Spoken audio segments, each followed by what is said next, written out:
आखिर क्या होता है ड्रैगन फ्रूट जिसके पीछे सरकार पड़ी हुई है? जानेंगे इस फ्रूट के बारे में वीडियो में। एक ऐसी अजीबोगरीब कार जो जमीन के साथ साथ हवा में भी उड़ती है, देखकर आप चकित रह जाएंगे। और रेगिस्तान में सोलर पैनल्स को लगाकर पूरी दुनिया को बिजली दी जा सकती है, पर फिर भी ऐसा क्यों नहीं किया जाता? और पहले के मुकाबले आज की बाइक्स का एवरेज बहुत ज्यादा कम क्यों हो गया है? जानने के लिए बने रहिए वीडियो के एंड तक। नंबर 1, ड्रैगन फ्रूट एक ऐसा फ्रूट है जिसकी खेती करने के लिए खुद गवर्नमेंट लोगों को प्रोत्साहित कर रही है। गवर्नमेंट लोगों को प्रोत्साहन के तौर पर पैसे भी दे रही है ताकि वो इस फ्रूट की खेती कर सके। लेकिन ऐसा क्या खास है इस फ्रूट में जिसकी वजह से सरकार इसके पीछे पड़ी हुई है? दरअसल ड्रैगन फ्रूट एक विदेशी फ्रूट है जो बहुत ही ज्यादा फायदेमंद होता है। इससे तरह तरह की बीमारियों और शरीर में तरह तरह के फायदे होते हैं। भारत में बहुत ही कम लोग इस फ्रूट के बारे में जानते हैं, लेकिन हम आपको बता दें कि ये फ्रूट वाकई में बहुत ही ज्यादा फायदेमंद होता है, जिसका इस्तेमाल अलग अलग बीमारियों को ठीक करने में भी किया जाता है। इस फ्रूट की मांग विदेशों में बहुत ज्यादा है। वियतनाम ने तो इस फ्रूट के दम पर अपनी जीडीपी को बहुत आगे कर लिया, जिसे देखकर भारतीय सरकार ने भी अब ये मूव किया है। भारतीय सरकार भी भारत में ड्रैगन फ्रूट की खेती को बढ़ाना चाहती है, इसीलिए भारत में ड्रैगन फ्रूट की खेती करने के लिए किसानों को प्रोत्साहित किया जा रहा है। नंबर 2, सहारा रेगिस्तान में हर तरफ रेत ही रेत है और सूर्य की रोशनी यहाँ पर डायरेक्ट पड़ती है। इसी कारण यहाँ पर बहुत ही ज्यादा गर्मी होती है। लेकिन क्या होगा अगर सहारा रेगिस्तान के केवल 1.2% की एरिया सोलर पैनल से ढक दे? अगर ऐसा किया गया तो केवल इतने एरिया से ही पूरी दुनिया में इलेक्ट्रिसिटी आसानी से पहुंच जाएगी और इससे कोई पोल्यूशन भी नहीं होगा। पूरी दुनिया को आसानी से इलेक्ट्रिसिटी मिल जाएगी और सबसे बड़ा फायदा, पूरा सहारा डेजर्ट हरा भरा हो जाएगा। लेकिन फिर भी कोई देश ऐसा करना क्यों नहीं चाहता? वो इसलिए क्योंकि ऐसा करने से फायदे के साथ एक बहुत बड़ा नुकसान भी होगा। सोलर पैनल केवल 15% सूर्य की रोशनी को ही एब्जॉर्ब करते हैं, बाकी उसी स्थान पर छोड़ देते हैं, जिसके कारण सहारा डेजर्ट पहले से कई गुना ज्यादा गर्म हो जाएगा और वायुमंडलीय दबाव के कारण अमेज़न जंगल में होने वाली सारी वर्षा सहारा डेजर्ट में होने लगेगी, जिससे सहारा डेजर्ट तो हरा भरा हो जाएगा, लेकिन अमेज़न जंगल पूरा बर्बाद हो जाएगा। अमेज़न जंगल से ही दुनिया को बहुत ही ज्यादा मात्रा में ऑक्सीजन मिलती है और ये ऑक्सीजन ना मिलने के कारण पूरी दुनिया में तबाही आ जाएगी। नंबर 3, आखिर क्यों आज के समय में मोटरसाइकिल और स्कूटी का एवरेज पहले के मुकाबले कम हो गया है? कुछ साल पहले मोटरसाइकिल और स्कूटी जैसे व्हीकल्स का एवरेज 50 किलोमीटर पर लीटर था, लेकिन आज के समय मोटरसाइकिल और स्कूटी केवल 40 से 50 किलोमीटर पर लीटर का ही एवरेज देती है। पर आखिर इतनी जल्दी एवरेज में ऐसा फर्क आया कैसे? क्या कंपनी वालों ने इन व्हीकल्स में कुछ कमी कर दी या फिर आपके अंधाधुंध गाड़ी चलाने से एवरेज पर फर्क पड़ा है?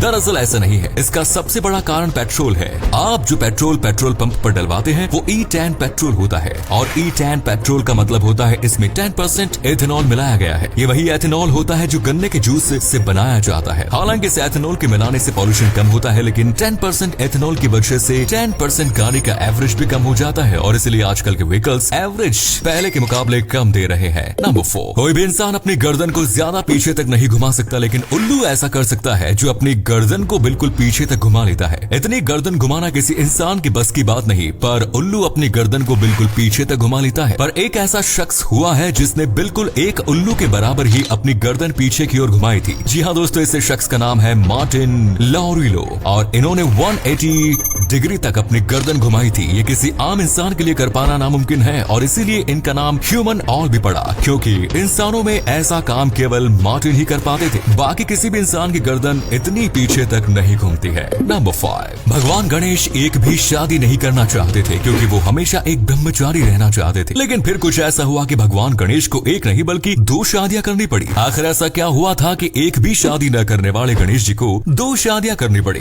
दरअसल एक पौराणिक कथा के अनुसार एक बार गणेश जी तपस्या में लीन थे, तभी वहाँ से तुलसी देवी निकली। तुलसी देवी गणेश जी को देखकर उन पर फिदा हो गई और उन्होंने शादी का प्रस्ताव रखा, लेकिन भगवान गणेश ने उनको मना कर दिया क्योंकि वो एक ब्रह्मचारी बनना चाहते थे। लेकिन तभी तुलसी देवी ने क्रोधित होकर गणेश जी को ये श्राप दिया कि अब तुम्हारी एक नहीं बल्कि 2 शादियां होगी और इसलिए भगवान गणेश जी की 2 शादियां हुई, जिनकी पत्नी का नाम रिद्धि और सिद्धि है। रिद्धि और सिद्धि भगवान विश्वकर्मा की पुत्रियां थी। नंबर 6, भारत के लगभग हर घर में रोटी बनाई जाती है और जब रोटी ज्यादा बनती है तो रोटी बनाने में टाइम भी लग जाता है, लेकिन रोटी बनाने वाली मशीन से रोटी चुटकियों में बन जाती है। लेकिन फिर भी भारत के ज्यादातर घरों में इतनी सुविधाजनक मशीन नहीं है। आखिर ऐसा क्यों है? जबकि रोटी बनाने वाली मशीन से ज्यादा रोटी बड़ी आसानी से और कुछ ही समय में बन जाती है, फिर भी भारत के लोग इसे खरीदना क्यों नहीं चाहते और इन्हें यूज कौन करता है? दरअसल भारत के हर इलाके में अलग अलग तरह के लोग रहते हैं जिनके घर की रोटी माँ पकाती है और माँ के हाथ की रोटी बहुत ही ज्यादा स्वादिष्ट होती है। वहीं मशीन से बनी रोटी ठीक से बन भी नहीं पाती, उसमें कोई स्वाद भी नहीं होता। और आजकल भारत में बहुत बड़ी कंपनियां खुल रही है जहां पर भारी मात्रा में मजदूर काम करते हैं। इन्हीं मजदूरों के लिए रोटी बनाने वाली मशीन उपयोग किया जाता है। नंबर 7, हाल ही में एक ऐसी कार लॉन्च हुई जो जमीन के साथ साथ हवा में भी उड़ती है। जी हाँ दोस्तों, ये कार खास करके हवा में उड़ने के लिए ही बनाई गई है। ये कार हाल ही में स्लोवाकिया देश में लॉन्च हुई और इससे फ्लाइंग कार का सफल परीक्षण किया गया है। इस कार की सबसे हैरान कर देने वाली बात यह है कि रोड पर चलते चलते एक बटन दबाने से 3 मिनट के अंदर ही एक फ्लाइंग कार में बदल जाती है और 8000 फीट की ऊंचाई पर आसानी से उड़ेगी। जैसे ये कार रनवे पर लैंड होगी तो एक बटन दबाने से ये फिर से कार बन जाएगी और रोड पर भी आसानी से चलेगी। ये कार 160 किलोमीटर पर आवर की स्पीड से चलती है और इस कार में एक BMW का इंजन लगाया गया है।